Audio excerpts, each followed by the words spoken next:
Hey, everybody. Welcome to another episode of the All In Pod. The notorious threesome is here doing the show solo today. Threesome. Thruple. It's a thruple. It's a thruple. We have a thruple. I think it's more like a cuddle puddle. Okay, the dictator, Chamath Palihapitiya, Rain Man David Sachs, Sultan of Science, Dave Friedberg. Happy to be here with you guys today. We are absent J-Cal, taking the week off. Any other housekeeping? Let's do it. Let's jump into it. Well, you announced that we're going to hire a CEO, right? Oh, let's talk about that. How's it going, Friedberg, in our CEO search? Okay, I got to admit, I've had a few conversations, but I got to get through the list. There are 240 applicants so far. Wow. And there's some really great people in there. So we need to figure out how we're going to manage this, but I think we're pretty excited. I can't believe so many people want to work for us. That's insane. There's some really great folks. I think Chamath, you posted it and people were pretty positive, right? Generally positive. Not everyone, but it was really positive. Yeah, I mean, I think that people were very excited about the fact that we were going to try to kind of professionalize this a little bit more. So let's just talk about that. We did the All In Summit in September. We thought it went really well. Folks really enjoyed it. The survey data, the folks that attended, was really positive. So we want to do that and do more of that live in-person stuff. We all have full-time jobs and other things to do. So we need someone to come and run this as a business and organize it and carry it forward a little bit for us. And so we're really excited to hopefully get someone that can scale this. No ads ever, no subscription fees, nothing's going to change about the pod. So it's a media and events business, and it might become a CPG business as well. Meaning, was it CPG's consumer packaged goods?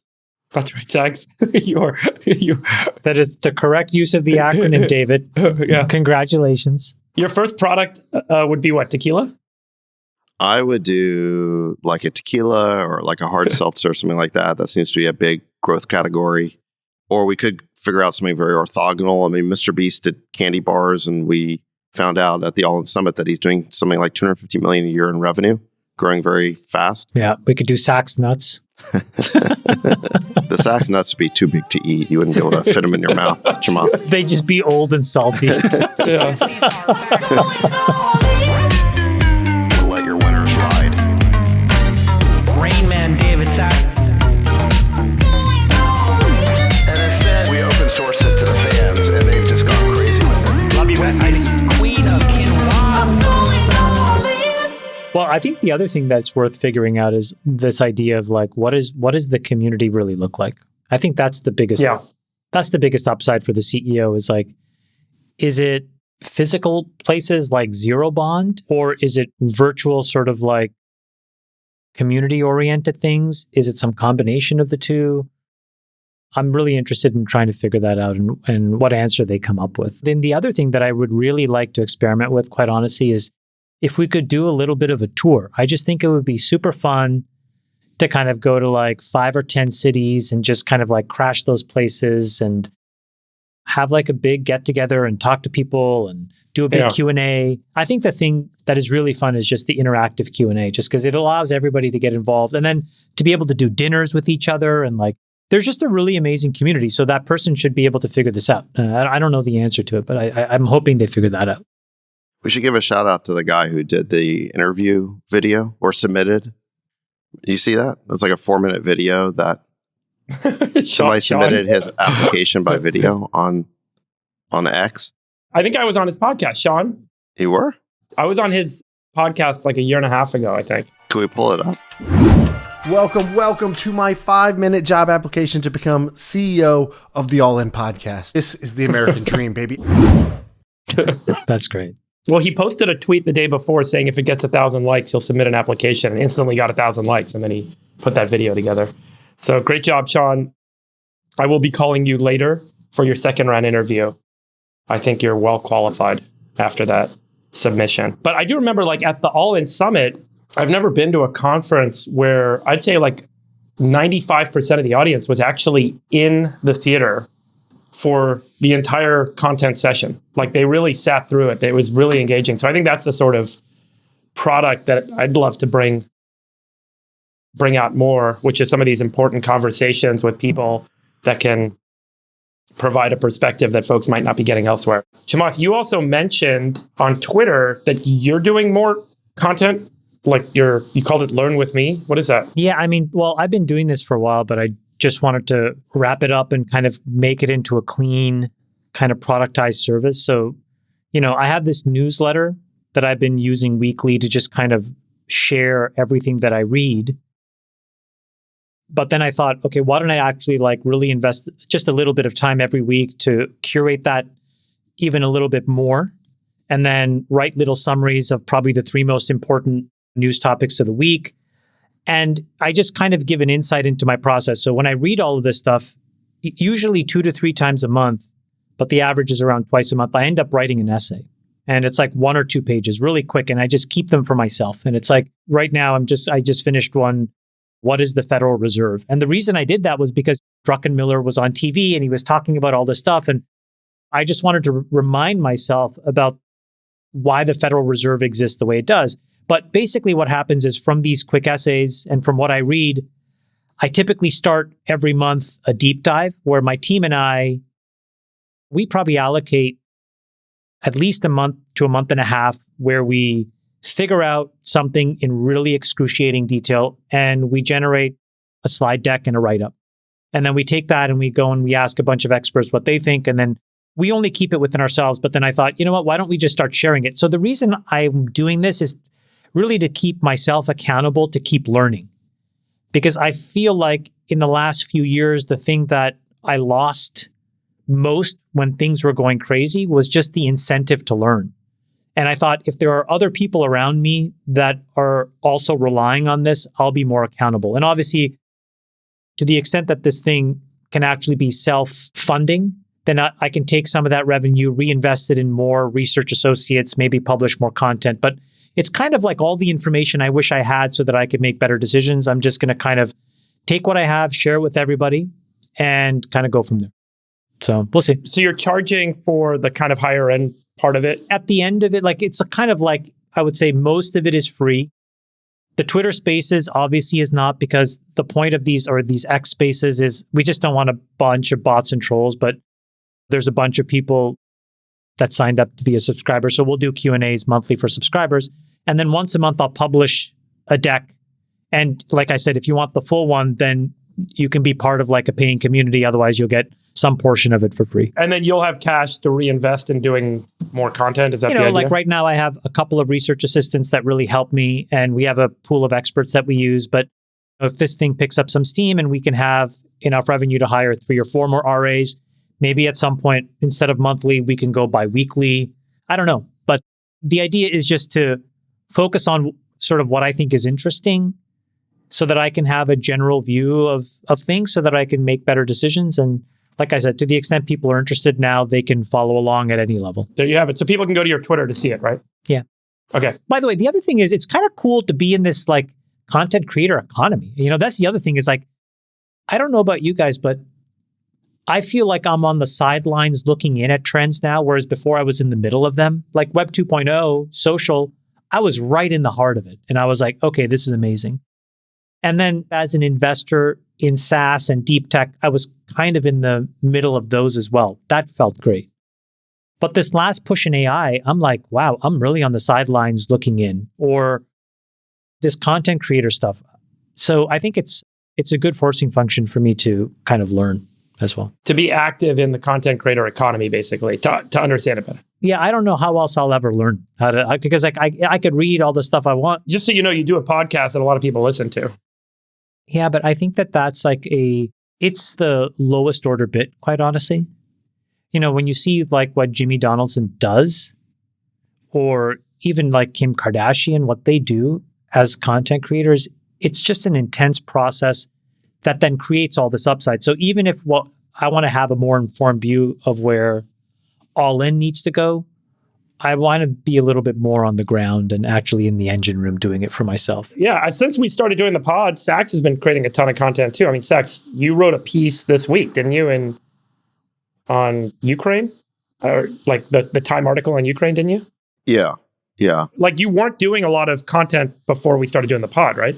No, he was. He was writing a lot of blog posts on SaaS. Those are excellent. He had like an occasional blog post, but he's like super active now, particularly on Twitter now. Like, has that changed a lot? Well, what basically happened is I would express political views on the pod, on a weekly basis. Yeah. And I wasn't really tweeting much about politics, but then it all kind of bled together. I mean, once you start talking politics on a pod, people were clipping it, they were putting it on Twitter, and then I'd have to respond to it, maybe correct misinterpretations or respond to attacks or whatever. So all the politics and business stuff just kind of bled together on Twitter. It'd be nice if I just had 2 accounts and people could just follow me for what they wanted to follow. My Substack is just business.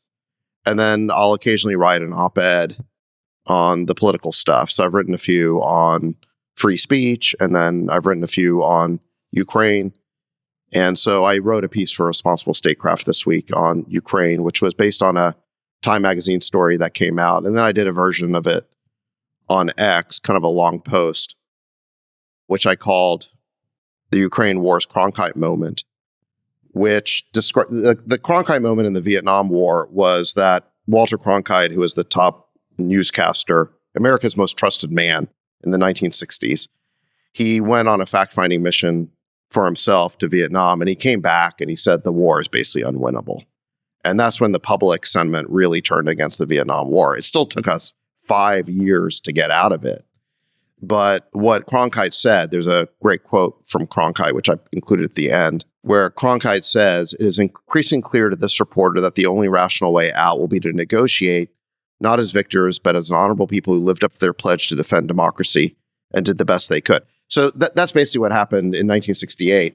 What happened this week is that Time magazine wrote a cover story on Zelensky, where the main sources for the story were all of Zelensky's aides and advisors. And what they told the Time reporter was that effectively this war is unwinnable. And moreover, Zelensky is delusional. That was a word they used. Delusional in not confronting the battlefield realities that the Ukrainian army had been decimated, and delusional in the sense that he refuses to engage in peace negotiations with the Russians. He's utterly unmovable on this idea that Ukraine's going to somehow prevail. And the troops in the field are basically saying that they cannot follow the orders they're being given. They literally, they can't advance. They're being ordered to advance. And the officers in the field, the frontline commanders, are rejecting the orders because they've been decimated so badly, and they consider the orders to be impossible. So I consider this to be the Cronkite moment of the war, when Zelensky's own inner circle is saying that the war is lost. And the only question is, when are we going to realize that and start negotiating? Are we going to continue until the very end here with Zelensky in this psychological bunker that he's created? Or are we going to recognize reality the way that Cronkite urged the nation to in 1968? Do you think these aides to Zelensky proactively reached out to the journalists to try and get this story published? How does a story like this come about that provides this kind of revealing insight on the supposedly inner chamber in Zelensky's operations that can shed so much light on the challenges and with him and with the operation? I think it's a really interesting question. And I think the starting point for understanding that is that this writer, Simon Schuster of Time magazine, wrote the in-depth profile of Zelensky for Time's Person of the Year at the end of 2022. So this reporter cannot be accused of unfavorable coverage. This is the person that profiled Zelensky as Person of the Year? Yes, exactly. Oh, wow. So through that, he probably had contacts in Zelensky's inner circle and doing his preparatory work for that article back then. Absolutely. Yeah. And maintained those relationships and has a back channel now to be able to get this sort of insight. Well, he was physically there. I mean, I think he was physically there to write the Person of the Year profile, and he was physically there to write this profile. This isn't some like weirdly planted. This is like a legit source. Well, that's my whole point, is that this reporter is, and Time magazine obviously is mainstream media, and this writer has given favorable coverage to Zelensky in the past. Right. And I believe that's what led to him having this kind of access to Zelensky's inner circle. Okay. So you have to take all of that into account. The key question, Sachs, is, does this change anything? So does this article change the sentiment of political leaders in the U.S. Or is nothing really different, that we still need to defeat Putin, continue to feed the war machine, continue to support the effort against Putin? Or does this start to beg the question, hey, maybe we need to look at this tactically and make a change? Is anything actually going to change from, and you have any reason to think that? In a certain sense, this article isn't saying anything that's new. I mean, the article basically says the same things that I've been saying, the same kinds of things that Professor Mearsheimer's been saying, Professor Jeffrey Sachs. All the critics of this war have been saying these things for a number of months, which is the Russians are winning. There is no feasible way for the Ukrainians to evict the Russians from their territory. We are out of artillery and other types of ammunition to give them. Effectively, the war is unwinnable and we should negotiate. So a lot of people have been saying that for a long time. But what's different now is that if you believe this publication and this writer, which I do because of his access, it's Zelensky's own inner circle are now saying those same things. So in other words, the so-called Putin talking points that we're always accused of are coming from inside the house. Yeah. And to me, that's what makes this a Cronkite moment. Now, will policymakers in Washington change their tune or change their perspective on this?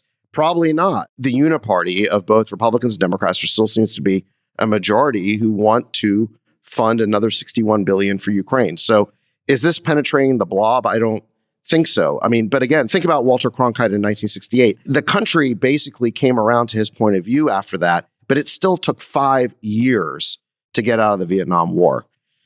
So I think that this week was a watershed in terms of the way that public perception is going to evolve over the next few months. But it seems like the policymakers in Washington are the last ones to get the memo. Yeah. Well, let's see what happens. I mean, I've shared my point of view for a couple of years now. I think the U.S. is in a, call it subconscious conflict escalatory state that would continue to drive us into these sorts of It's great for markets. conflict. Seems to be. Great for markets. Conflict is great for markets, you're saying? No. The fact that it seems like there's a terminal outcome and all we're debating is whether Zelensky sees it is actually very reassuring for the market. Oh, you think the markets are recognizing that there may be an end to the Ukraine conflict? Well, I do think in part, I don't think it explains why it's up necessarily today. I think that's more because I think I mentioned this before, but the end of the fiscal year for mutual funds was October 31st. And so there was a lot of selling going into October 31 just to capitalize tax losses and tax loss harvest. But that leaves them with a lot of cash. And so starting November 1st, which is day one of the new fiscal year, mutual funds are not allowed to really own cash. That's not why you pay them. And so they're going to be active buyers. So that's why in the short term, the market is up. But if you think about the overhang of risk that we've had, right? You had one forever war and now the beginning of what potentially could be another forever war. That's definitely a dampener on market demand, right? And sentiment and investor confidence. But if a story like this is true, it actually takes one of those big risks off the table, which is this idea that now it's like every other kind of a thing, which is it's the reason we spend money there is not to win something that's winnable. It's just graft. It's just typical corruption. Total graft. And the article says that. What are Ukrainian officials saying? That people are stealing like there's no tomorrow. Right. So that the U.S. unfortunately enables in many places. That's not new. And so to the extent that that's now more of the status quo, that's reassuring for investors because we're not talking about a war. We're just talking about bleeding more money, which I'm not saying is right, but it's morally more acceptable than the alternative. So there you have it. It's generally good for markets. Now, that leaves, I think, Israel-Gaza as a risk. And I think the markets still view that as a potential war. And the longer that goes on, I think that there's a very good chance that we de-risk that as well as, again, not a war, but part of that cycle between Israel and Palestine, which is conflict, timeout, conflict, timeout, conflict, timeout. And so if what we think is now, this is just a version of conflict, timeout, and the market de-risks that, then it's actually pretty positive for equities, for startups, because now the Fed has a reason to actually say, okay, the economy is cooled off, inflation is calm, It looks like the markets are stable. Let's cut rates, right? Let's reintroduce some demand into the market. It's generally a good thing. And if there's no reason to be risk off, people will use that as a reason to be risk on. Yeah. Well, Treasury yields, the 30-year Cracked. it's down Cracked. 15 bips. 2 days. 40 no, bips. 40 40 bips bips in in like 2 2 or days. 3 days. Yeah. So Don't you think this is because the forecast or the outlook for Q4 or Q1 next year, it's starting to go down quite a bit? That people are starting to see more recessionary indicators. So you had this like peak 4.9% growth rate, and then inflation seems to be tamed quite a bit too. I think, to be honest, the look through on Q1 looks also pretty good, and Q4 looks healthy as well. So, for example, Shopify, their read through on GDP was actually pretty healthy. Harley was on, I think it was CNBC I saw this morning, basically saying he thinks consumer spending is still strong and it's still there. So I think in terms of just like economic strength, I think it's pretty decent, actually. I think what changed for the market was the Fed's rhetoric. And I think that they were holding on to this option that they were going to show up out of nowhere with another 25 or 50 basis point increase. And I think that that's fundamentally now off the table. And I think that that's really heartening for the market. That's good for the market. Growth stocks are ripping. Affirm and Palantir are up 20% today. Ripping. Yeah. Open Door, ripping. DoorDash, ripping. All these companies are up 20 and 25 and 30%. It's crazy. Yeah. So are we calling bottom stacks? Well, maybe. I mean, I don't know. It's so hard to predict the markets. But if you believe that there's more upside to rates than downside, meaning that the odds of a rate decrease are much greater than the odds of a rate increase from here, then there is upside to valuations, particularly for growth stocks, also for distressed real estate, because all these things get more valuable when rates are lower. So if you believe that we're going to be in a cycle of rate decreases, and that whole thing has played its way out, then everything's going to rally. Well, let's talk about real estate, because I think that's one of the biggest overhangs right now that hasn't fully been accounted for. There's, $3 trillion of commercial real estate loans sitting out on commercial banks' balance sheets in the US today. 3 trillion. It's an insane number. And we were all talking over text the other day, as you guys know, about this building that's being shopped and got some attention on Twitter.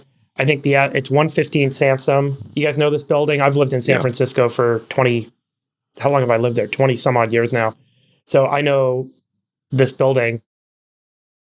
And it's a 125,000 square foot building that's going to likely be fully vacant in, call it, 2 to 3 years. So the guy puts it up for sale, the equity owner. He puts the building up for sale, and he's basically like running an auction on it. And the brokers are all saying, hey, it's currently at $199 a square foot, which translates to $25 million. It'll probably get done at $300 a square foot, which is about $38 million for the building. The problem is, if you look at the debt on the building, there's $53 million of debt. B of A owns that note. So Bank of America in 2016 issued a $54 million note on this building. If this deal closes at $39 million, the equity owner who's running this auction to sell the building makes $0. All that happens is that money pays down the debt, and the debt only gets 70 cents on the dollar, and B of A has to take a write down on the rest. So there's a rumor that in this particular case, what's happening is the equity owner of the building is putting it up for auction to show the bank, hey, this thing's only worth 70 cents on the dollar for you on your debt. You should restructure my debt.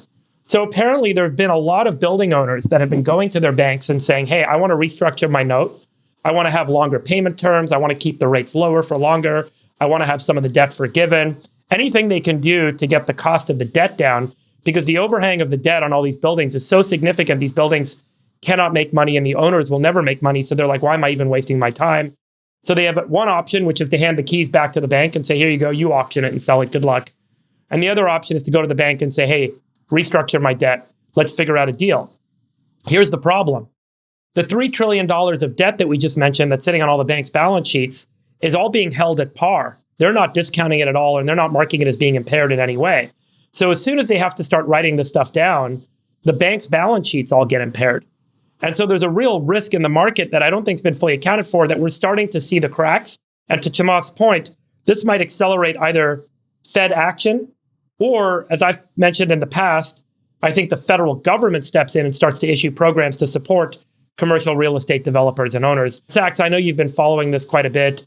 Maybe you could share your point of view, and if I'm off on this, in terms of how significant of a problem this is, how much of the $3 trillion of debt really is impaired, and by how much should it be impaired, do we think? Massively. I think it's a huge problem. If you talk to anybody, any of these commercial real estate developers or sponsors, they'll tell you many of them are just kind of hanging on by their fingernails. I mean, it's really ugly. And you know how distressed things are when you actually look at some of these sales. That same account on Twitter that you posted, he's got like a tweet storm here showing about half a dozen of these sales that have happened in the last few months. And buildings are now selling for $200 to $300 a square foot in San Francisco. These are buildings that could have sold for $1,000 a foot, a couple of years ago. And now they're selling for $200 to $300. The replacement cost, if you were to try and recreate these buildings from scratch, given how expensive it is to build in San Francisco and how complicated the entitlements process is, probably be $1,200 plus a foot. So these buildings are selling for 10 to 20% of their replacement cost. These are fire sales. If you look at the loans in the San Francisco commercial real estate market, do you think that the loan value is probably impaired by 40%? Because that's roughly what it would say on that 115 Sansom building, is B of A would probably have to take a 30-40% markdown on their debt.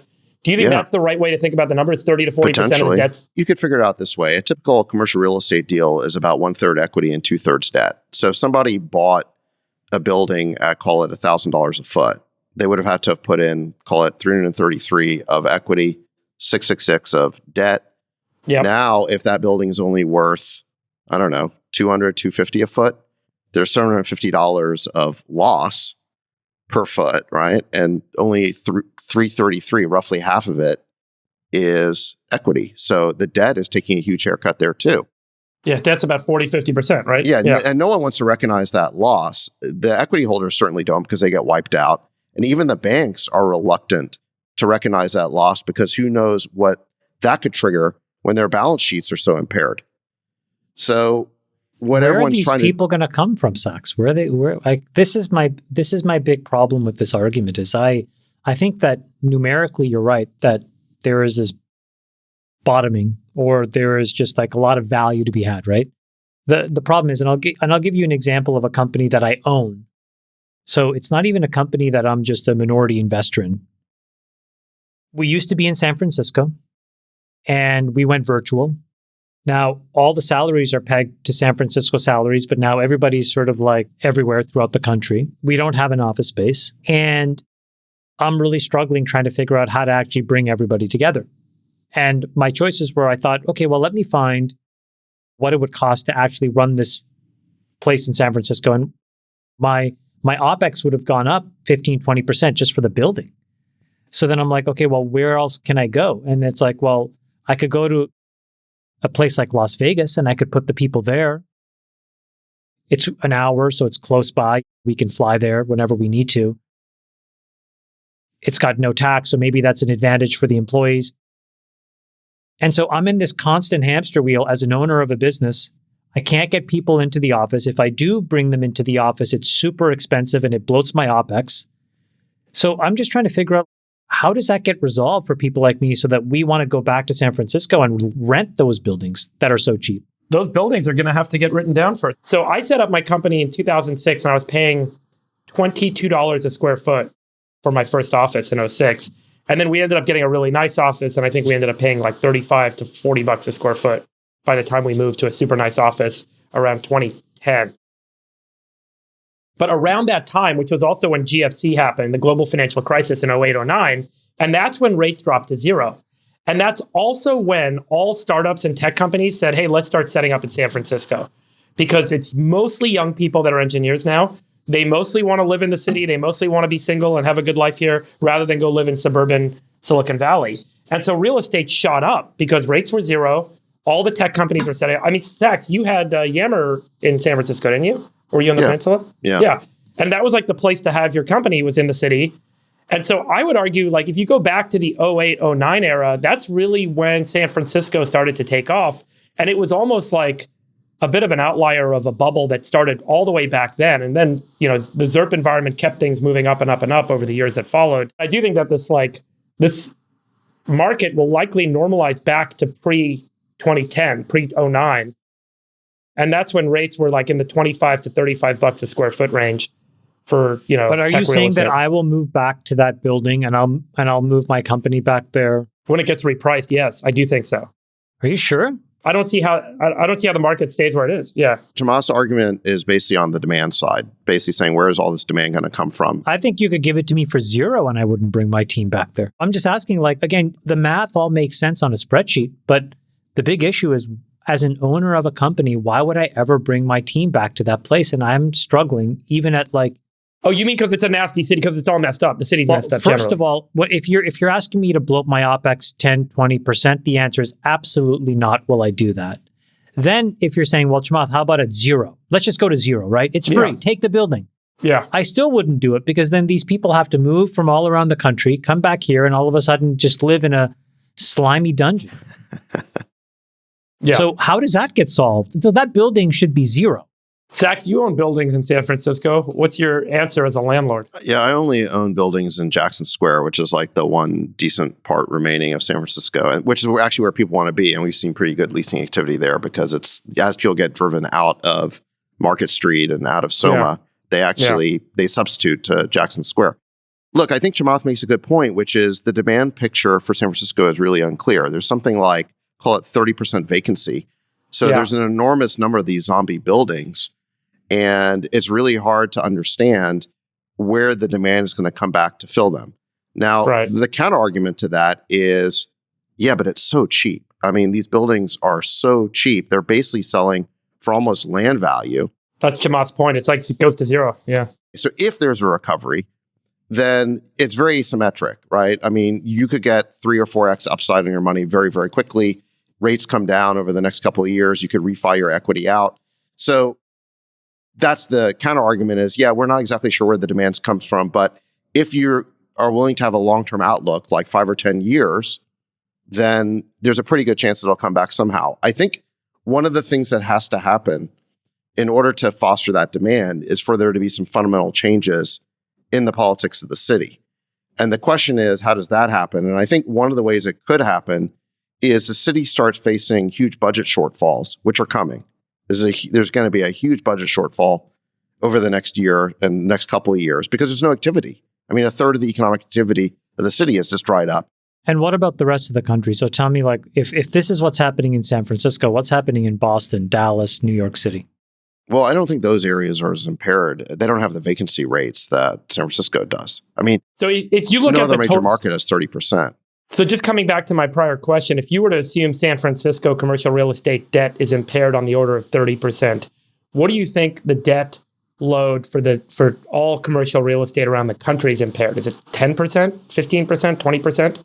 I don't know. I mean, I think that you probably, for San Francisco, I'd say probably half the debt should be written off. I don't know what it is for the rest of the country. There's already half a dozen of these buildings that have traded in the range that we're talking about, and there'll be about 20 more that are coming to market that'll trade in the next year. It's going to be fire sale after fire sale. And you have to clear out all of this bad equity, and then you've got to clear out all of this bad debt, and then the market can reset itself. But look, Chamath has asked the $64,000 question here, which is, when will the demand come back and what will it consist of? And that is the leap of faith here that you have to make. Just to finish the point I was making, the city, the politicians are going to be under extraordinary stress because there's not going to be any budget. So what are they going to do? Are they going to lay off half the city employees, reform pensions and salaries? Or are they going to start to realize that all of their crazy transfer taxes, all of their crazy regulations and entitlements needs to be stripped away to start fostering real activity in the city? Are they going to start investing in police again? Are they going to start cleaning up the city? Are they going to act as a partner to business? I mean, that's where the incentives are going to be, is for them to start acting like a partner again. And again, that's a huge leap of faith given how crazy left-wing the politics of San Francisco have been. But they may not have a choice because it's going to come down to, do we fire half the government employees or do we start working with business instead of driving them out of the city? I don't want to get too caught up in San Francisco politics and San Francisco as a region. I think we've hashed that one out. But the bigger question is, if there's this impairment on $3 trillion of commercial real estate debt across the country, who eats the loss? So who owns all the equity in these buildings? And where does that ultimately flow through to? What are the second order effects? And who owns the debt? And where does that all flow through to? We know the debt sits on the commercial banks. Do the bank stocks get beat up? The market's been cognizant of this. Folks have been shorting and selling regional bank stocks. And then Bill Gross, the well-known bond trader who used to run PIMCO, came out this week and said, hey, I've been tracking all these regional bank stocks. They're down so much. It's insane. They're trading at a huge discount to book.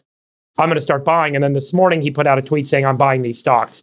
And he listed the names of the bank stocks. He's like, the bottom's been hit. Do you buy that? I mean, has this already been priced into the market, that this debt's going to be written off at some point and all these balance sheets are impaired?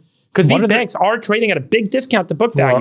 Book value is a term that you need to put in quotes. So my question would be, what are the rules around the real mark to market? Because I think that when we talked about the banking crisis, the biggest problem was these guys were playing fast and loose with valuations. And so are these things actually valued to market? And do they have to? They're not yet. No, that's the point. That's why they're trying to avoid these sorts of transactions. These book values are illegitimate. Yeah, and that's why they're trading at a discount. But Bill Gross is now saying they're trading at such a discount to whatever the accounting is that they're like now well below the fair value. Yeah, that's the argument for San Francisco real estate. I'm sorry, that at least for these fire sales that are happening. Yeah. Well, Sachs, let me ask you one more question. So I mentioned the Biden program. Biden announced this program, which is effectively $45 billion in federal money to convert commercial buildings into condos and residential buildings. He basically relies on a 1998 transportation and infrastructure bill that provides authority to the federal government to issue low-interest loans for specific infrastructure projects.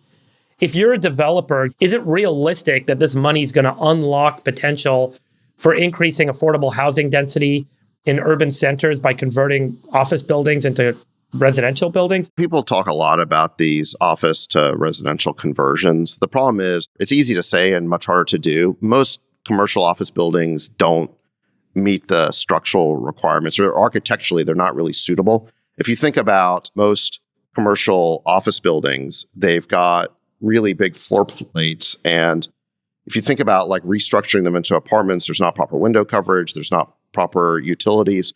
So it's a lot harder than it sounds. And I'd say most office buildings don't meet a lot of the requirements for this. But I think what's good about this executive order, even though I don't really believe this is a great use of $45 billion, is that it's sending a signal to all of these cities, all these local governments, that we need to get with the program here. In other words, you've got, a blue executive sending a message to all these blue cities and states that commercial real estate is in distress and you need to loosen up your entitlements, you need to loosen up your regulations. It's sending a message to the city of San Francisco and all these other cities that you guys need to start doing positive things.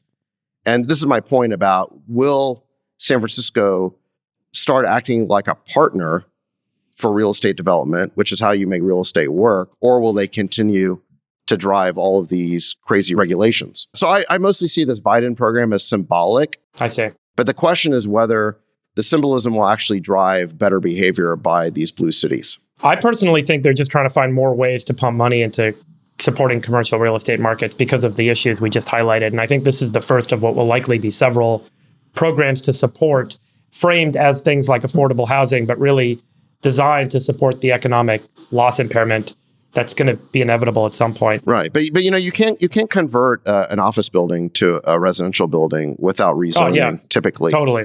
Yeah. And this is where you need action by these city governments. They've got to rezone. They've got to reduce the regulations. They've got to eliminate these transfer taxes. Good luck. They have to make these projects. Yeah, exactly. They have to make these projects economically viable. I think that we'll be able to look back, and San Francisco will be an incredibly measurable experiment on the return on invested capital. Many things. On the return on invested capital of progressive left ideology. And it will be a great case study. Now, if it works, it will prove that all of these ideas that were kind of talked about in kind of like high intellectual circles has some value. And if it fails, which it looks like it's failing, it'll never be tried again for a very long time.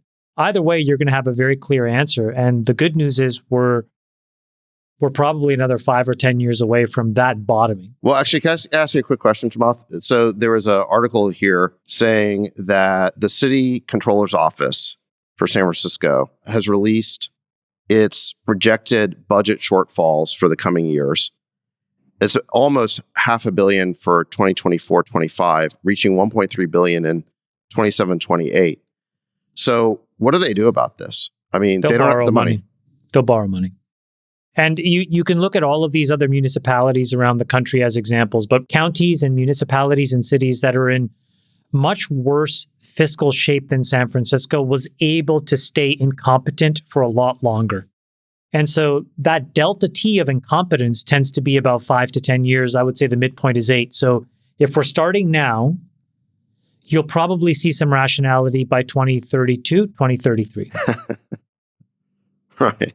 That's how much borrowing, David, I think you can tap in the muni market.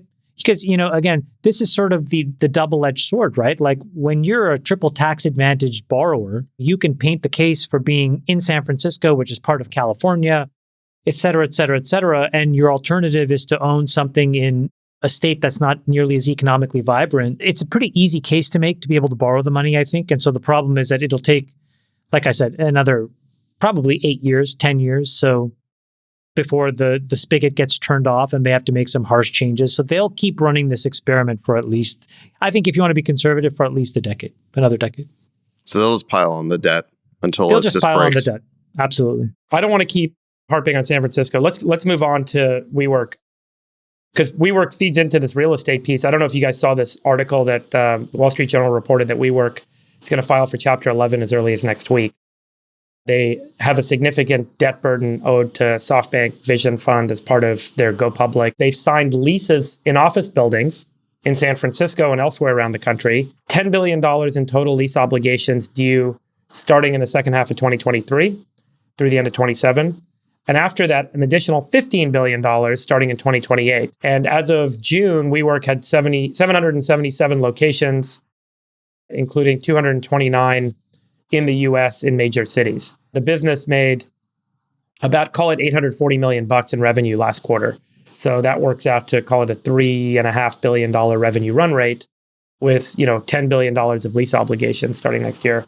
So the business is just drowning in these lease obligations, and to restructure 777 lease obligations in this environment that we're talking about, while doing what Chamath is saying, lowering rents to attract employers to show up and actually rent space from them, is obviously causing the business model to distort even worse than it has been historically. They burned $8 billion of free cash flow since Q4 of 2019. $8 billion of free cash. There's no question that WeWork has been a capital destruction machine. That being said, I actually think that some private equity player is going to buy this out of bankruptcy and make a fortune. I agree with that too. Because out of those 777 locations, a lot of them are good locations and have good tenancy. They probably generate good revenue. The problem is that the leases are just bad. And bankruptcy gives you the power to break those leases or renegotiate them. So a really smart private equity player would come in here and say, okay, we're going to take these locations, we're going to divide them into 3 buckets.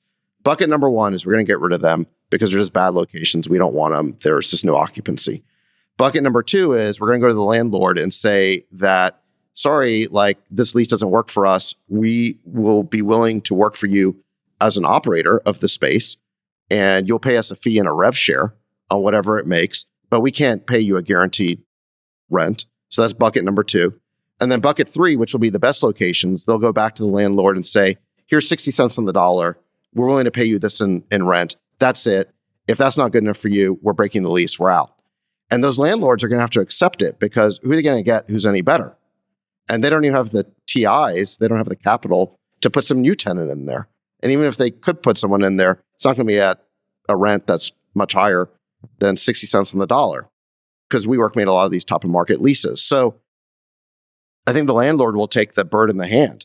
So think about it. Some private equity player goes in there, renegotiates all these leases, sheds the bad ones, And all of a sudden, the business is going to make a lot of money. And the reason why it's going to make money is because WeWork poured all of this capital into renovating these spaces and making them really nice. I mean, if you go into a WeWork, they are really nice spaces. And the reason for that is because WeWork spent billions of TI dollars making these things incredibly nice. Was that a wise investment? No, it was a terrible investment. But that money has been spent and already lost. That capital has been wiped out. So whoever buys this thing out of bankruptcy now is going to be the beneficiary of all of those absurd TI dollars that were spent when Adam Neumann... Oh my God, you just convinced me. Let's go buy it. Let's put in a bid. Is it filed? Is it filed? The brilliance of Adam Neumann was somehow convincing all these investors to put in billions of dollars into TI money on the theory that it was a software business. This was never a software business. It's a real estate development company. It was Regis. It was Regis. It was Regis. So I got SoftBank put in a total of $16.9 billion in equity and debt into WeWork. Isn't that incredible? Who did? Oh my gosh. SoftBank, which is mostly through the Vision Fund, which is, as you guys know, 45% Saudi money. It was Regis with much better design, but that design came at a huge expense, which was, again, this overinvestment in TI dollars, combined with the fact that they had no discipline around signing leases, and they have so many top-of-market lease deals. Yeah. But again, that's all fixable for someone who comes in. Old saying in real estate that it's the third owner who makes all the money. Like the first owner who does all the ground up, they lose a fortune and they get blown out. Then the second guy comes in and thinks that they're going to make it work, but they can't make it work either. So then they get blown out. And it's finally the third person who comes in who makes all the money. And that's going to happen here too. Oh my God, that's just fantastic. This is a story of the ages. Let's transition from one bubble to the most recent bubble. So AI regulation, given the frenzy and frothiness and fear-mongering on AI destroying the world, which I would personally argue is largely fear porn. The Biden administration took it upon themselves to try and be leaders in regulating AI and published an executive order on October 30th. This long anticipated executive order covers a very broad range of matters in a 111-page order document.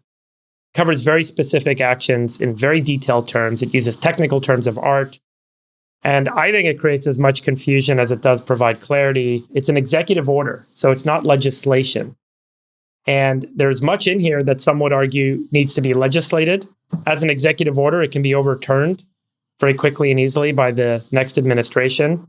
It largely demands voluntary action from technology companies to submit their models, infrastructure, and tools for review, for proof of safety. Don't forget the equity and inclusion.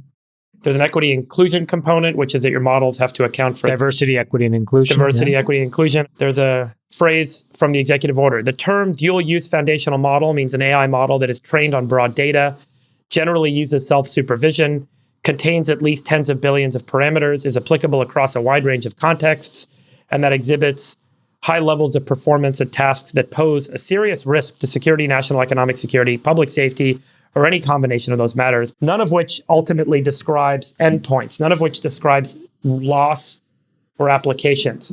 To me, this is the biggest problem I see with the executive order and with the approach to AI regulation broadly, particularly with what's being developed and has been leaked in terms of what's being developed out of the EU, which is that many of these government agencies, government actors are trying to define and regulate systems and methods rather than regulate outcomes and applications. For example, if you were to say you cannot commit fraud and falsely impersonate someone using software, you can rightly say that. It follows the rule of law, and we should be able to adjudicate that cleanly in courts.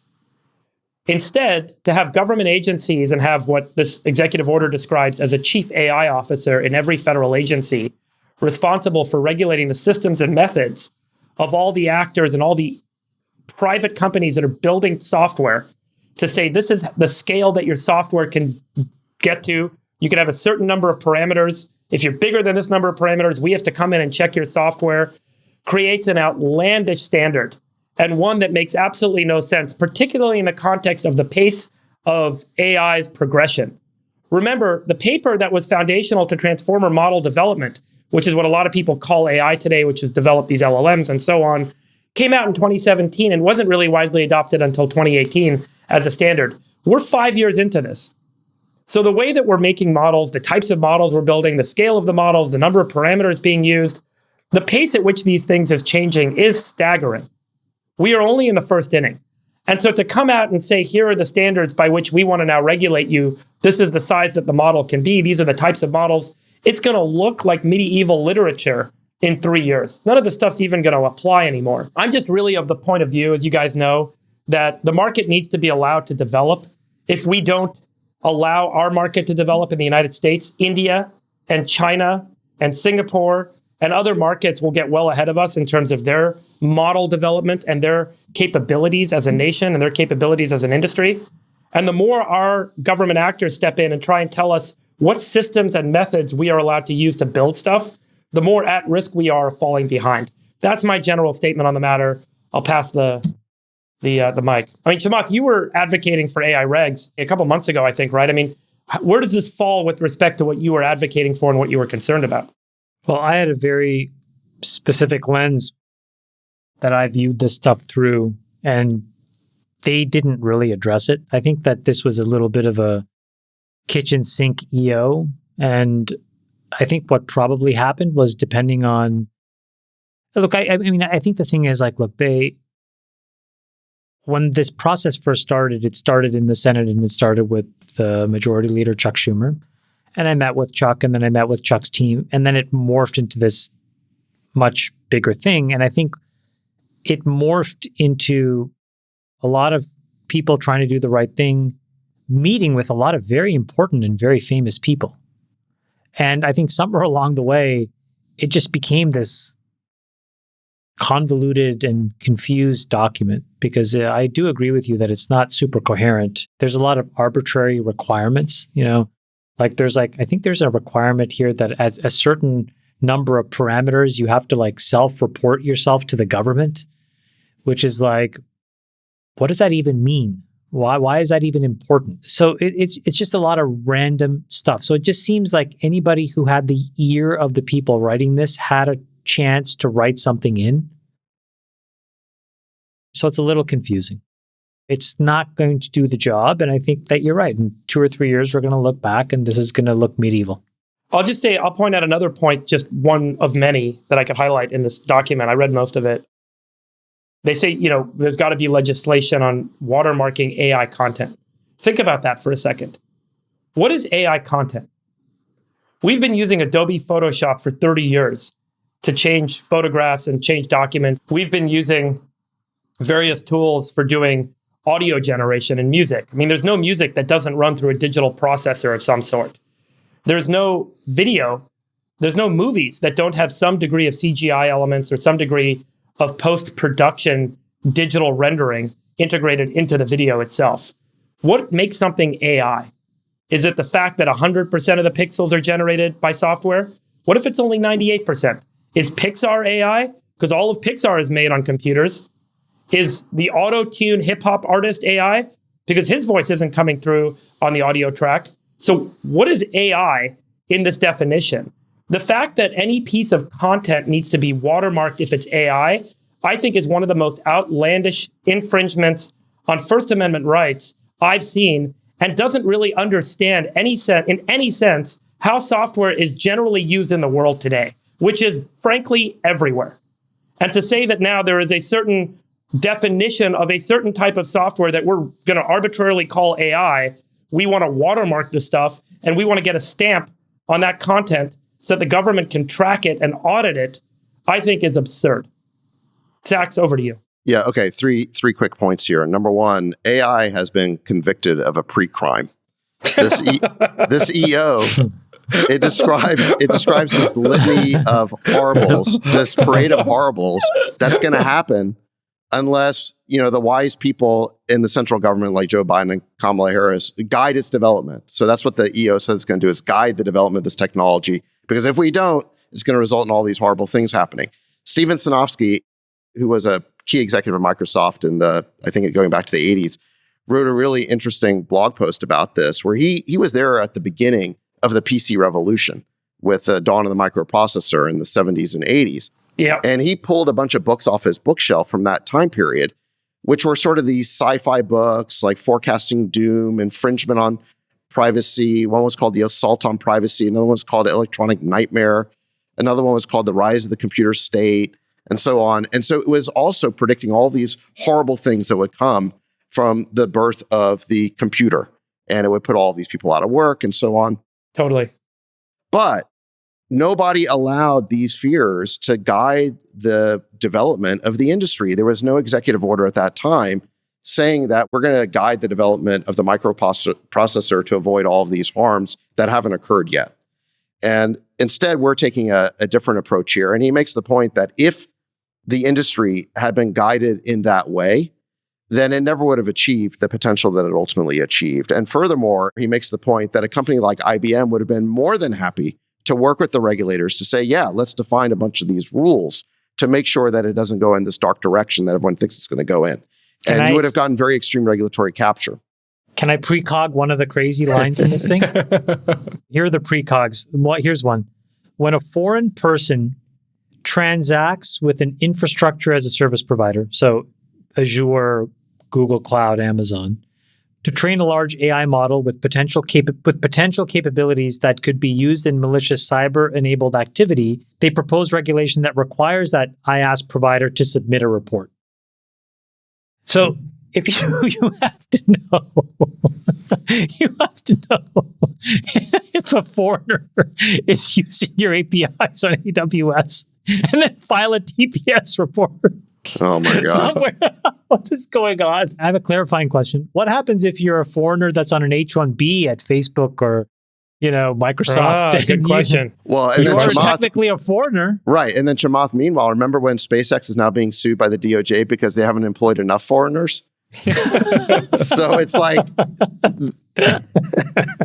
they outlaw both sides of it so that you're in non-compliance just by existing. If you, you know what I mean? Compliance is by death. If you employ foreigners in the creation of these very sophisticated technologies, you're creating a national security threat. If you exclude them, you're violating their civil rights. And these are regulations that are promulgated by two different parts of the government. So the government is basically getting to a point where no matter which side of the regulation you choose, you're going to be in non-compliance somewhere. And this is just a recipe for the government to basically take action against anybody who they don't like politically. Yeah. Now, on this pre-crime point, one of the crazier stories that came out, and I think this was in Variety, is that Biden grew more concerned about AI after screening the most recent Mission Impossible movie, in which the villain is a sentient AI that seizes control of the world's intelligence apparatus. Is that true? That's not true. Well, that's what the story said. Didn't the press reporter ask the press secretary this, and this was the response? Who said this?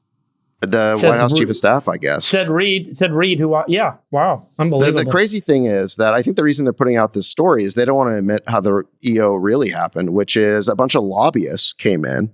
And like you said, a lot of powerful people from big tech, they're all clamoring for regulatory capture. They're all clamoring to define the regulations so that they can benefit themselves and keep out new entrants. Because one of the big targets here is going to be open source software. So if you are, for example, OpenAI, which is no longer open, it's closed source, the number one thing you want to do is pull up the ladder before open source software can get a lot of momentum. And a big part of the regulation here does apply to open source software. I think one of the most problematic things about this, just to move on to the next point, is the way that it's not just this 110-page EO that's being promulgated. The directive is for all these other parts of the federal government to start creating their own regulations. So it says here that the National Institute of Standards and Technology will develop standards for red team testing of these models. It directs the Department of Commerce to develop standards for, like you said, Freeberg, labeling AI-generated content. It directs explicitly the FTC to use existing regulation to go and legislate. It requires the FCC to think about spectrum licensing rules through this lens. You're absolutely right. It activates every agency of the government to create more bureaucracy. More importantly, it creates authority for agencies of the government to go into private servers and run audits You're allowing the government for the first time ever to have access to private information, private computing infrastructure, rather than do what the job of the government should be, which is to regulate the outputs, to regulate the outcomes, to regulate illegal and illicit activities, rather than regulate systems and methods that, as Sachs point out, are pre-convicted of a crime. There is no crime until a crime is committed. And so this idea that the government can come in and regulate and keep a crime from being committed by auditing and managing all the systems and methods that software companies are using puts the United States at an extraordinary and unfair disadvantage on a global stage, by the way. And by the way, Llama 2 is out there. Hardware is out there. All the tooling is out there for others to start to get well ahead. Good news about the immigration thing. They actually on the other side do streamline the immigration process for people with AI or other critical technologies. So on the one hand, we should be able to hire them, but then on the back end, we'll have to file a TPS report about what they do.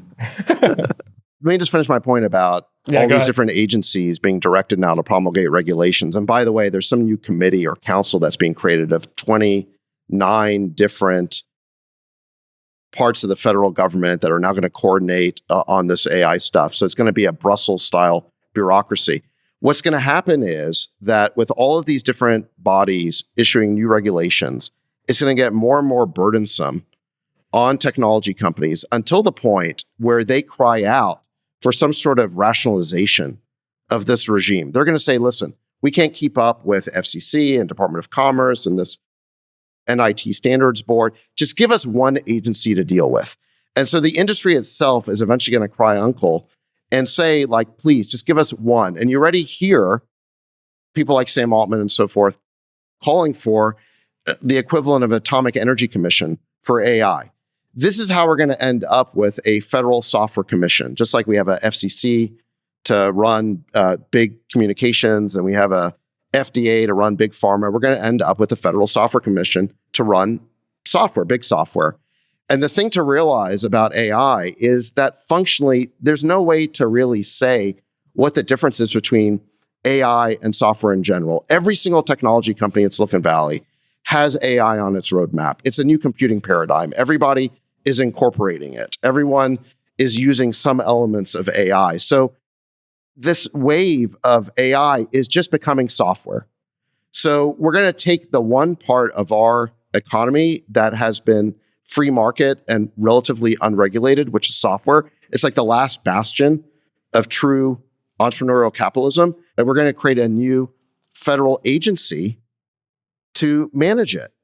That's where we're all headed here. And we're going to end up as an industry in the same place that pharma has ended up or telecom has ended up, which is you go for permission to Washington. No, Nick, can you just put this up? So I did, write a blog post sort of asking for this AI regulation.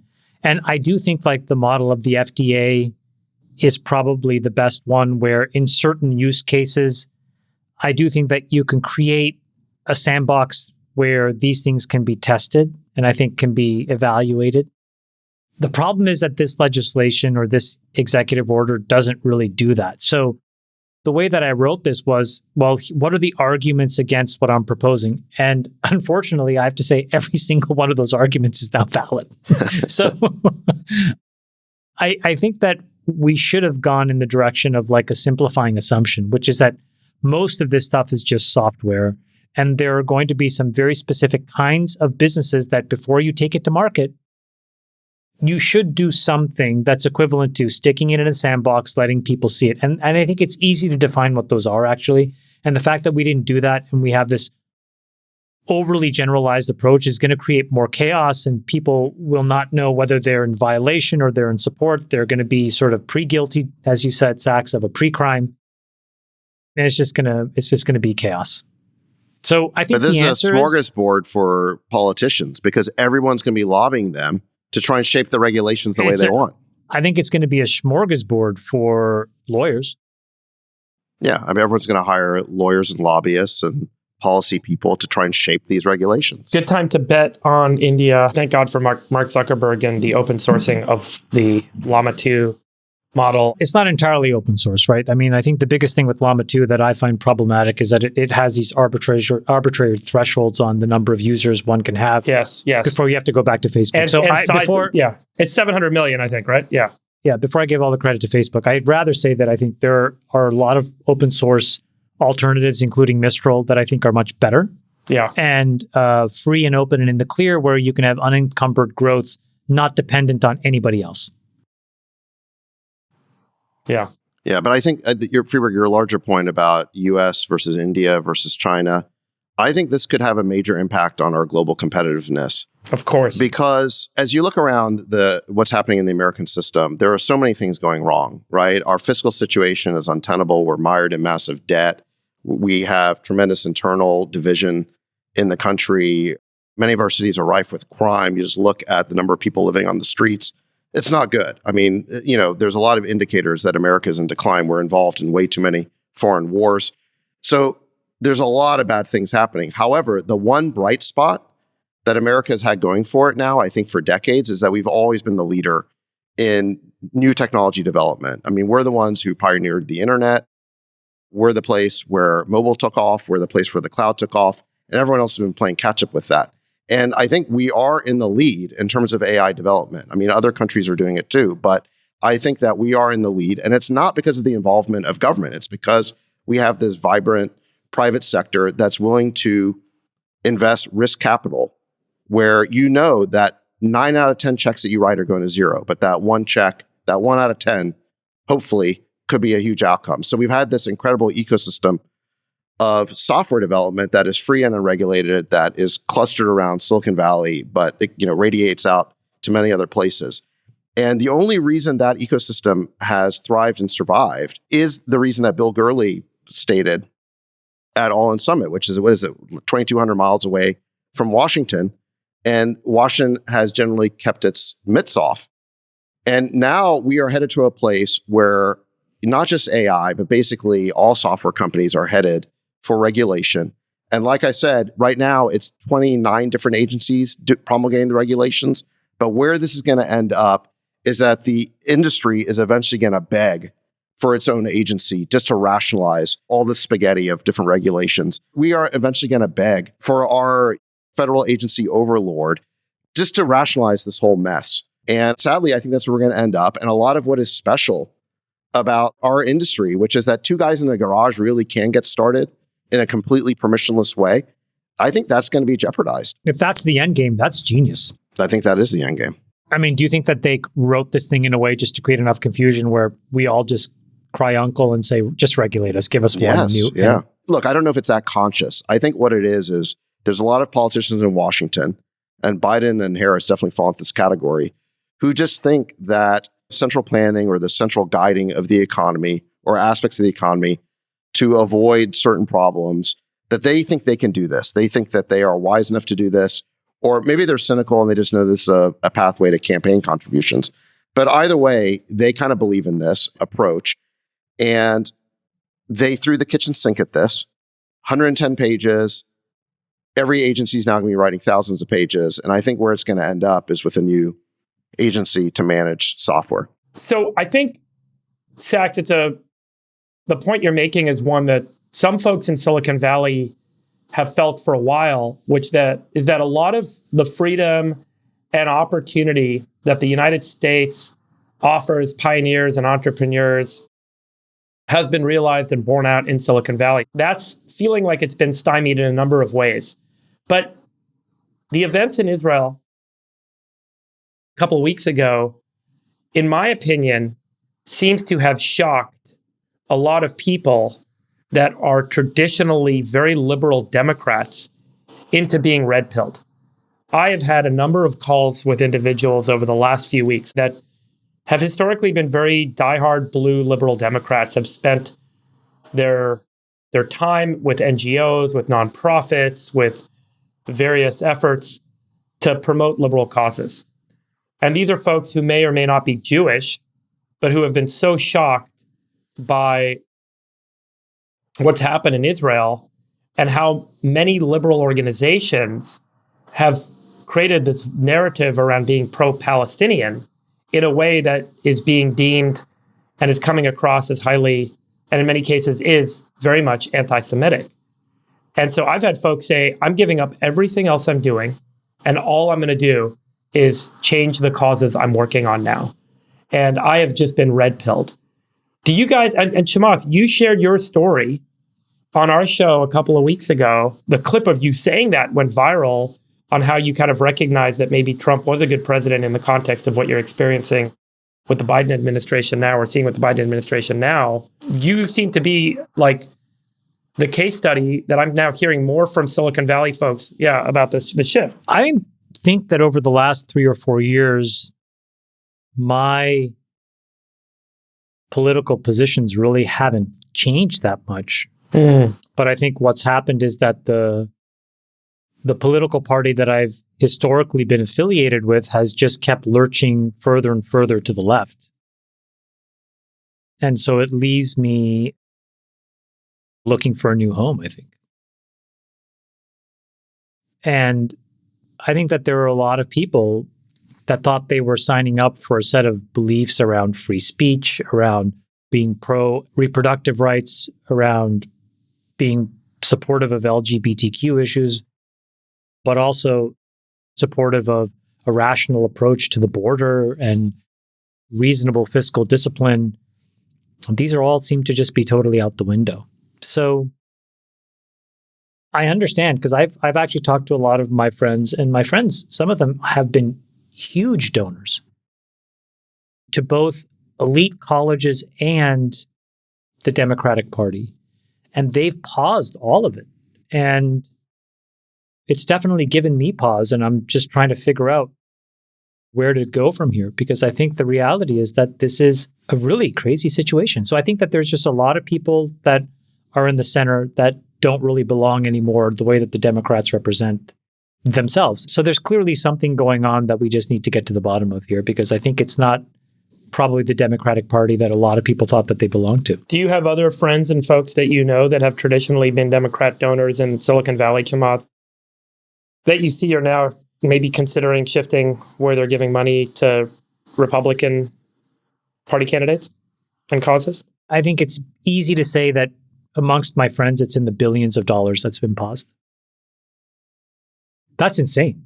That's a lot of money. Sax, you used to be part of a niche in Silicon Valley, Silicon Valley Republican niche. Is your niche growing? I think so. I actually made a list of, I think, 8 issues that have driven this shift. And when you say there's been a shift right, I wouldn't say that there's been a shift all the way to the right, but I think there's been a shift from the left to the center. By the way, that statement is consistent with what I've heard personally from a lot of folks, which is I consider myself a centrist now that I see that some of these liberal causes are they're extreme from my point of view. Right. So let me rattle off what I think the key drivers are. Number one, reckless fiscal and monetary policies coming out of Washington. As Druckenmiller says, we've been spending like drunken sailors. Number two, the dismal state of San Francisco because of crime, drugs, homelessness, and so on. And we all know that's an extreme one-party government.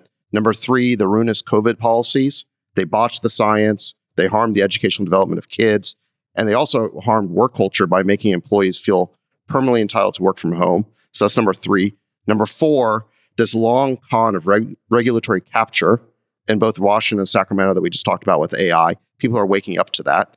Number five, the betrayal of true liberal values like free speech and open inquiry. Number six, the way that tech visionaries like Elon have been targeted for harassment by left-wing politicians. Remember, Biden said we need to look into this guy. Lorena Gonzalez was even less subtle. She said simply, F Elon Musk. Number seven, the growing awareness that wokeness has gone way off the rails. We saw this even before the Israel-Hamas war, but now I would say number 8 is this war. It's really throwing gasoline on the fire by showing that wokeness leads to this simplistic breaking up of the world into oppressor and oppressed categories. And what we're seeing is that there's a lot of people in the woke left who are basically cheering for a terrorist organization, and they're able to rationalize atrocities because of this simplistic woke dichotomy. That being said, I do think it's possible to support the desire for a Palestinian state and a two-state solution without falling into that bucket. I want to be clear about that. But I think that there's been way too many people on the woke left who have blithely disregarded the atrocities and were basically cheering for Hamas from day one on this thing. And I think that has woken up a lot of liberals, both Jews and non-Jews, who saw Jews as allies on the left. And when they see Jews being attacked this way, that has led them to really, I think, question their priors on this. What did you think of the Kamala Harris announcement yesterday that they're launching a program to combat Islamophobia in the U.S. at a time when my understanding is many of their Jewish donors are up in arms about their lack of action on anti-Semitism? I mean, it just seemed tone deaf. I mean, look, I have not seen, in this particular case, I don't think I've really seen outpourings of Islamophobia. To be clear, I'm against Islamophobia. I'm against hatred towards any particular group, including Muslims or Jews. To me, any outpouring of hate towards a particular group is bad.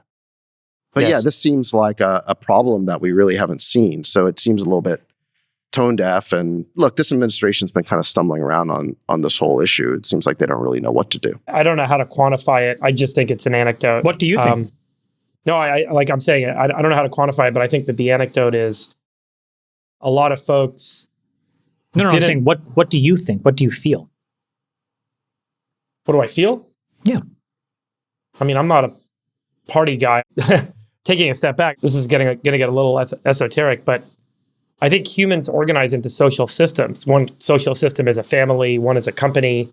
And I think that the government is a social system. The point of a social system is to get influence to achieve the things you want to achieve by aggregating together, by creating a tribe, by creating a system. And that's what a government is. It lets a lot of people pool resources to get things done as a group that you wouldn't otherwise be able to get done individually. Same with a company, same with a family, to support each other, et cetera. And I think that the problem with democratically elected governments, or all governments for that matter, frankly, is like any other system. And I've said this in the past, they have a natural incentive to grow. I met with a government person the other day, well-known government person, and I was struck by the tone. I've been struck by the tone on multiple people I've met from the government on here's all the next things I'm going to get done, and here's how we're going to grow and do more and be bigger. Just like if you're running a company, that's your incentive. That's your model of thinking. And like with your family, you want to grow the balance sheet for your family. You want to have another home. You want to take care of, you want to build security, et cetera. So governments as an organizing system are no different. And so I think that in a democracy, over time, there is, as Sachs points out, a group of folks who get elected, and as a result, like a philosophy that endures in that system, that is all about overcoming the power that is, that we all view there to be powers that are keeping us from doing the things we want to do. And I think that this is the ultimate manifestation of what happens, is that you push the government to be as big as possible with no end, and you push the government to destroy any system of power that gets in the way of those who are able to vote these folks in. And now a lot of folks who thought that they were supporting liberal causes to help those in need are realizing that you're actually repressing minorities in the process, that there are minorities that are viewed to be powerful, like Jews, that there are minorities that are viewed to be unfairly advantaged, like those in the tech industry, that there are minorities who are viewed to be unfairly advantaged, like billionaires. And I know that this sounds insane to say that, those terms, but that's the objective, is to destroy any system of power, any individual of power that has any form of leverage over us. It's also why I think we've generally been techno-pessimistic in the West since the late 1960s, early 70s, is because technology has been viewed as this point of leverage for creating a power system for a minority of the people. So I generally view this as part of a longer arc and a natural kind of conclusion to this stuff. And, I'm not trying to be super pessimistic about where things are going, because I do see that a lot of folks are now waking up to this reality, and they're like, so my anecdote is I've had a lot of folks tell me in the last couple of weeks, we have to be thoughtful about how we elect and how we govern so that we create a more balanced, so what's the end game in your framework? My end game is socialism. I think that's where things go, ultimately, long term. I think that there's a recapturing and a redistribution of power and value. I think that there's some degradation of the system that erodes to looking like something like France It's not like a nasty, and it's like a slow whimpering, like you end up looking like France or something. And so that's my end game in that framework. And I believe strongly, this is why we talked about this with Dalio, that there are political actions, decisions, voting mechanisms that hopefully we can put into place to stall out and to stop that from happening. Because I do think that human progress is critical for the majority of people that are disadvantaged, and we need to enable it. Okay, so I'm guessing you're on the I don't want to be France side. 100%. That's right. Okay, so what is the... I want to be the Wild West. I want to be the early 19th century. What do you think that we should do in America right now? I think we should unwind a lot of laws. And I think we should have as a mandate, the objective is, how do we get more of our economy and more of our people in this country to be supported by and progress through private industry rather than public support? The federal government and the role that the federal government has in funding industry, in hiring individuals, in pumping dollars into markets, I think has gotten so far beyond the tell that we, as we know, are being sloshed back and forth based on the decisions being made by the Federal Reserve. That should have never been the case. The free market should have always been allowed to operate. Progress should have always been allowed. The government should have stopped people from being hurt, should stop negative outcomes. But the idea that the government should come in and start to run things and employ people and get to the scale that it's gotten to, this is the largest organization in human history, the U.S. federal government. It has got the highest dollar spend, the highest budget of any organization in human history. Even accounting for the Roman Empire, there should be accountability standards for every law, which is, how do I know that this thing did what it was supposed to do, and how do I measure if it didn't? And by the way, if it doesn't, and the dollars aren't returned to me at some multiple, we shut that law down. We shut that department down. We move on. There should be an accountability standard for every dollar that's spent. But we don't describe any outcomes. We don't say, here's the standard of measure, and here's the accountability. And if this doesn't work, and if this dollar isn't returned to us, we don't spend it anymore. And we don't keep doing this thing over and over again, and then layer something else on top, and layer something else on top. And then you've got 10 layers of nothing accountable to anything, and the thing costs 10 times as much to do half as much. I am optimistic still. I'm always an optimist. Oh, make sure you put in that caveat. Good. Yeah. What's going right in your view? I feel like we just killed the last good thing. Yeah. What is going right in your view? Well, the AI thing is what really pisses me off, man. I mean, this whole idea that we're going to come in and tell people how to run businesses now. I hear you. Just go back. Nuts. But do you think AI is going well right now? We have nothing to really show for it yet, so it's hard to say that. It's cute and it's cool, but there's nothing really substantive. What is AI? I don't get the term. When I started my company, I had people that I called math people and statisticians. Then it was called data science. Then it was called big data. Then it was called ML. Now it's called AI. At the end of the day, it's software-based algorithms that use three things: data, software, and statistics. And the statistical tools and the approach to the software algorithm development have changed with the transformer model paper that was described.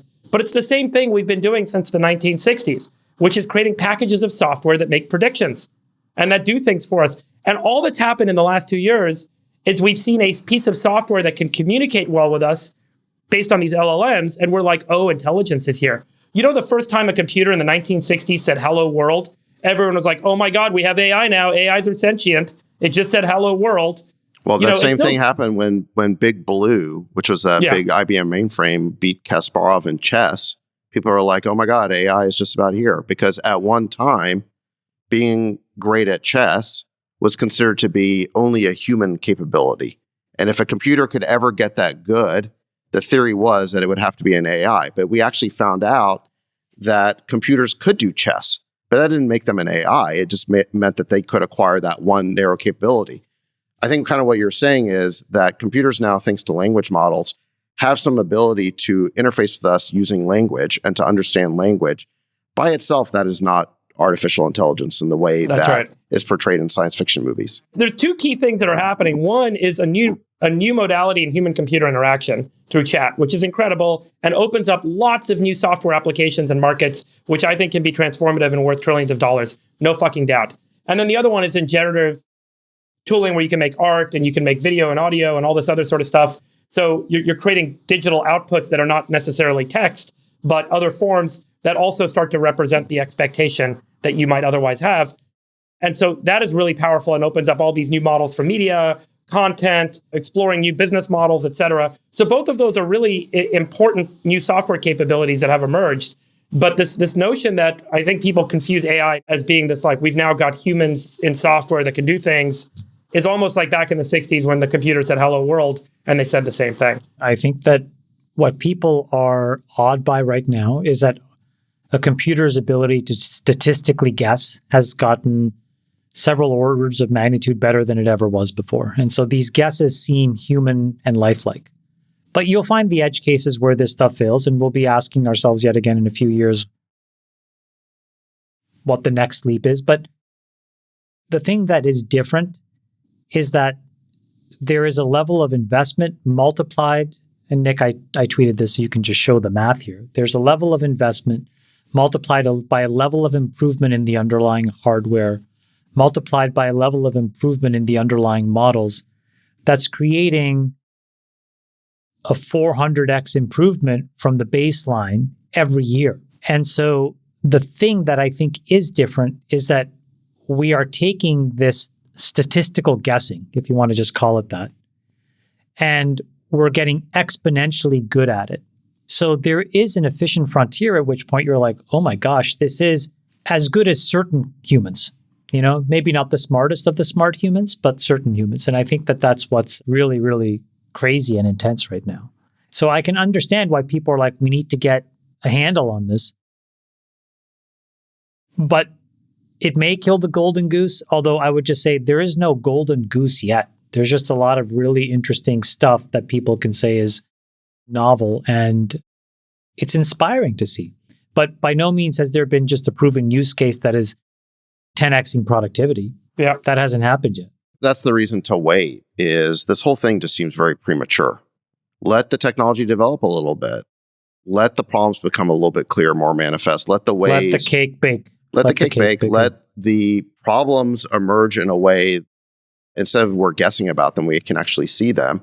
And also allow there to be time for solutions to be developed by the industry on its own. Mm-hmm. And we don't need Kamala Harris's help or guidance to do that. Okay, there you have it, folks. Thank you for joining us for another episode of the All In Pod. We hope that you walk away with the utmost of optimism, enthusiasm for the world around us. There's awe and wonder outside. Go take a walk and enjoy it. There's so much more than what is on Twitter. I leave everyone with blessings and love. Gentlemen, anything else? Final words? David, you better fucking be there. Oh, for poker. Yeah, I will. I'm coming. Last week, Sachs RSVPs to poker. Then texts. He's supposed to be at dinner at 7 o'clock. Text at 7:30. I'm on my way. 11 o'clock rolls around. No Sachs. No idea what happened to you. You disappear into like the Bermuda Triangle of the Bay Area. I don't know where you go, but you just disappear. He gets in an Uber, he has him park in the airport, and he just plays chess. Gets out of the house. All right, boys. Bye-bye. Bye-bye. Bye-bye. We'll let your winners ride. Rain Man David Sack. And instead, we open source it to the fans, and they've just gone crazy with it. Love you, West Queen of Quinoa.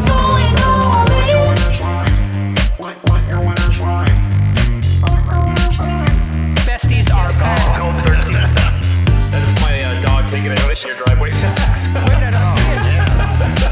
Oh, man. My haberdasher will meet me at Clinton. We should all just get a room and just have one big huge orgy because they're all just useless. It's like this sexual tension that they just need to release somehow. Wet your beak. Wet your beak. Your feet. That's gonna be we need to get merch. Besties are back. Going all in.